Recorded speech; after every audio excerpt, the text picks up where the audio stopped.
श्री हरिवंश, कैसे हैं आप लोग। श्री जी और गुरुदेव की कृपा से बहुत ही अच्छे होंगे।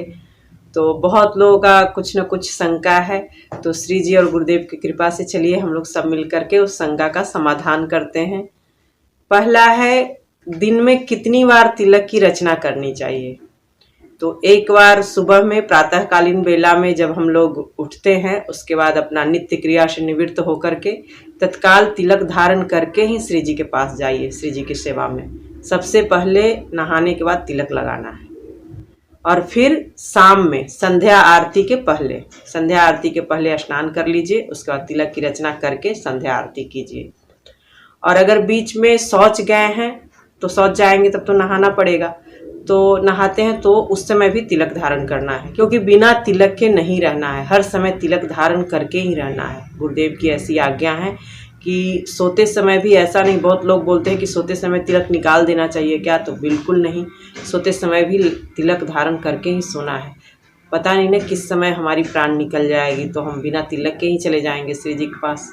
ऐसा नहीं करना है, तिलक लगा के ही हर समय 24 आवर्स तिलक लगा के रखना है।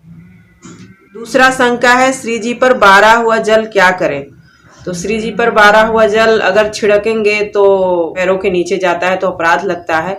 छिड़कना है तो बहुत सावधानी से थोड़ा सा ऐसे ऐसे छिड़किए, नीचे नहीं गिरना चाहिए, अपराध लगती है उससे। पी जाए तो बहुत अच्छा है। अपने मटके में डाल दीजिए, जो भी आपके घर में मटका है या पानी का जो भी स्टोरेज है उसमें डाल दीजिए, और उसको फिर पान कीजिए, प्रसाद बन जाएगा। तीसरा शंका है, श्री जी को क्या बाहर का स्वीट्स वगैरह भोग लगा सकते हैं।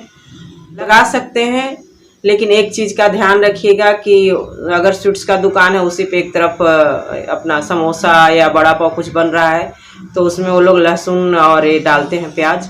तो ऐसा ना कि उसी हाथ से समोसा भी दे रहे हैं और उसी हाथ से श्री जी का भोग का भी स्वीट्स भी दे रहे हैं। तो इस चीज़ का ध्यान रखते हुए, और इमरजेंसी में ही लगाइए। ऐसा नहीं कि मतलब कुछ कभी यात्रा कर रहे हैं या बाहर में है तो उस समय लगा दीजिए। अभी क्या करेंगे, ज़्यादातर नहीं लगाने का ही कोशिश कीजिए। घर से ही कुछ बना लीजिए, कहीं बाहर जाना है तो कुछ बना लीजिए मीठा, जैसे मोहन भोग भी बना सकते हैं। एक दिन तो मोहन भोग भी चलता है, और थोड़ा घी डाल करके आटा भूंज करके मोहन भोग बना लीजिए। हमारी श्री जी को बहुत प्रिय है, और एक दिन चल जाता है मोहन भोग। अगर टिफिन में बना करके ले लेंगी तो सुबह में बनाएंगी तो शाम तक चल जाता है मोहन भोग, शाम तक भोग लगा सकती हैं उसका। और कुछ घर से ही सूखा स्वीट्स बना के ले लीजिए, कोई दिक्कत नहीं, बाहर से लेने की ज़रूरत ही नहीं है। फिर चौथा शंका है, बाथरूम में जाने के बाद कैसे शुद्ध हों। लोग टॉयलेट में जाते हैं तो उसके बाद कैसे शुद्ध हों। टॉयलेट में जाने के बाद हमको सबसे पहले धोना है, और फिर अपना जो भी हैंड वॉश वगैरह रखा हो उससे हाथ धोइए, 3 बार आचमन कीजिए। फिर अपना आँख धोइए, थोड़ा सा हाथ में ऐसा जल लेकर के और थोड़ा हाथ में ऐसे लगा करके अपना कान में ऐसे ऐसे पोंछिए, नाक में पोंछिए, फिर आँख में, पूरा चेहरा धोना है, पैर धोना है, हाथ धोना है यहाँ तक के शुद्ध हो करके। फिर थोड़ा सा रज लीजिए, रज मतलब वृंदावन का रज नहीं, जहाँ भी रहते हैं वहाँ का रज रखिए एक डिब्बे में, और फिर उसको हाथ पर लेके फिर से लगाइए और फिर से शुद्ध होइए।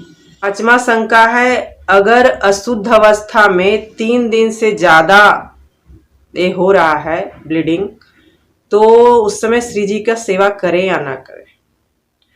तो गुरुदेव भगवान 3 दिन ही मना किए हैं। जैसे आज आया, आज शाम में आया, तो आज को छोड़ दीजिए, कल से 3 दिन काउंट करना है। कल, परसों, तरसों 3 दिन पूरा हो गया। फिर उसके बाद जो अगला दिन है, प्रातःकालीन बेला में नहा लीजिए, बाल से पूरा अपना जो भी बेड बिछावन है धो लीजिए।